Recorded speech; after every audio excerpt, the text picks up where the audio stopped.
দর্জি কাজ করতে হলে অ্যানাটমি জ্ঞান থাকা দরকার। অ্যানাটমিক অর্থাৎ শরীরবিদ্যা। আমরা যত পোশাক পরি সেই পোশাকের মধ্যে দুটো ভাগ করা হয়েছে, একটা হচ্ছে পরিধানের পোশাক আর একটা হচ্ছে গায়ের পোশাক।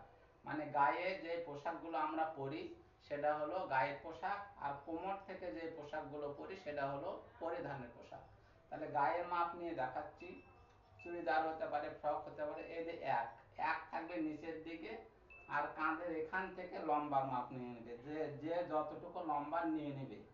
মনে করে এটা লম্বা নিলাম 40 ইঞ্চি, 40 ইঞ্চি লম্বা হলো, কিন্তু এখান থেকে ধরলে হবে না, কিন্তু ধরতে হবে কিন্তু এখান থেকে।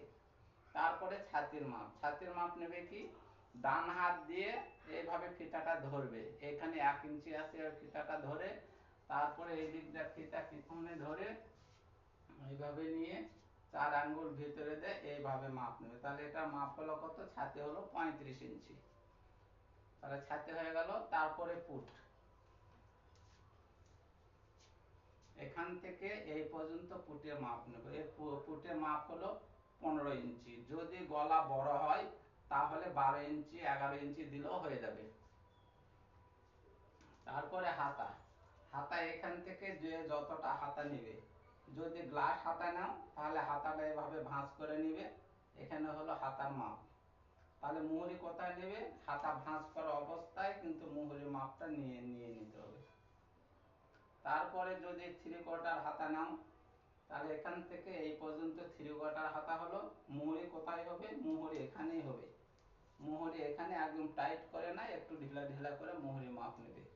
আর যদি ফুল হাতার মাপ নাও, এখান থেকে এই পর্যন্ত ফুল হাতার মাপ, তাহলে ফুল হাতার মাপ নিলে যদি এখানে মুহুরি নাও তাহলে মুহুরি এখানে নিলে হাতা কিন্তু দেখো ঢুকবেও না, বেরো হবে না। তাহলে কি করতে হবে, যে এরকম ভাবে চুড়ি পরানো হয় এইরকম করে মুহুরি মাপটা এখানে নিবে, মুহুরি মাপটা এখানে নেবে। তাহলে এটা হলো মুহুরি মাপ। তারপরে নেবে কি, শেস্তের মাপ নিতে পারো। শেস্ত যদি ছোট বাচ্চা হয় তাহলে নাভি পর্যন্ত শেস্ত হবে, আর বড়দের চুড়িদার হলে যেখানে চিকন অংশ সেখানে হবে শেস্তের মাপ।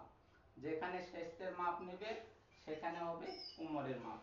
এইভাবে কোমরের 4 আঙ্গুল ভিতর দিয়ে এইভাবে কোমরের মাপ নেবে। বোঝা গেল?